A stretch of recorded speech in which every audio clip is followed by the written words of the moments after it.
Come on. I come here today with a message. As President, I have a responsibility to act with urgency and resolve when our nation faces clear and present danger. And that's what climate change is about. It is literally, not figuratively, a clear and present danger. The health of our citizens and our communities is literally at stake. The UN's leading international climate scientists call the latest climate report nothing less than, quote, code red for humanity. Let me say it again. Code red for humanity. Isn't that a group of political officials, elected officials? These are the scientists. We see it here in America, in red states and blue states. Extreme weather events costing $145 billion. $145 billion in damages just last year. More powerful and destructive hurricanes and tornadoes. I've flown over the vast majority of them out west and down in Louisiana, all across America. It's amazing to see. Ravaging 100-year-old droughts occurring every few years instead of every 100 years.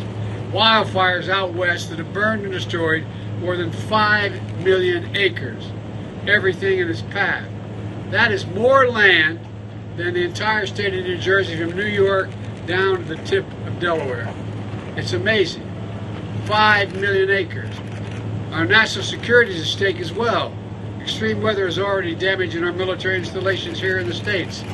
And our economy is at risk. So we have to act. Extreme weather disrupts supply chains, causes delays and shortages for consumers and businesses. Climate change is literally an existential threat for our nation and to the world. So my message today is this. Since Congress is not acting as it should, and these guys here are, but we're not getting many Republican votes, this is an emergency, and I will look at it that way. I said last week, and I'll say it again loud and clear. As President, I'll use my executive powers to combat the climate crisis in the absence of congressional action, notwithstanding their incredible action. In the coming days, my administration will announce the executive actions we have developed to combat this emergency. We need to act.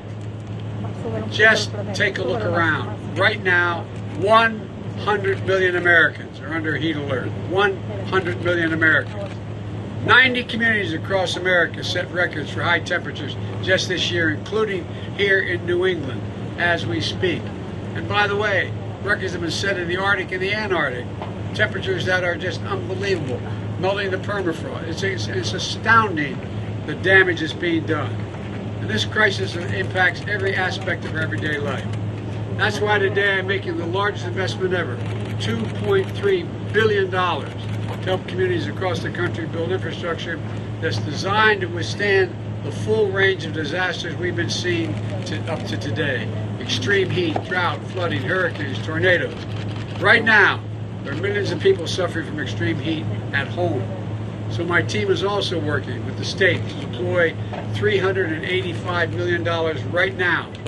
For the first time, states will be able to use federal funds to pay for air conditioners in homes, set up community cooling centers in schools where people can get through these extreme heat crises. And I mean people in crises that are 100 to 117 degrees. An infrastructure law that your members of Congress have delivered includes $3.1 billion to weatherize homes and make them more energy efficient, which will lower energy costs while keeping America cool in the summer and warm in the winter and not using too much energy.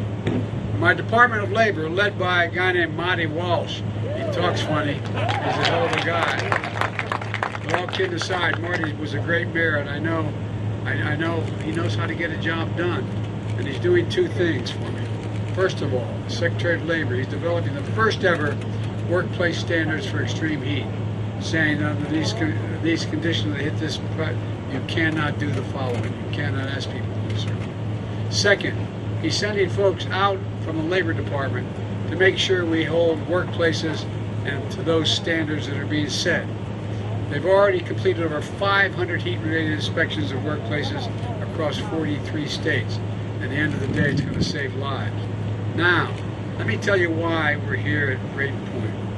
5 years ago, this towering power plant that once stood with cooling towers 500 feet high closed down. The coal plant at Brayton Point was the largest of its kind in New England. 1,500 megawatts of power, enough to power 1 in 5 Massachusetts homes and businesses. For over 50 years, this plant supported this region's economy through the electricity they supplied, the good jobs they provided, and the local taxes they paid. But the plant, like many others around the country, had another legacy, one of toxins, smog, greenhouse gas emissions, the kind of pollution that contributed to the climate emergency we now face today.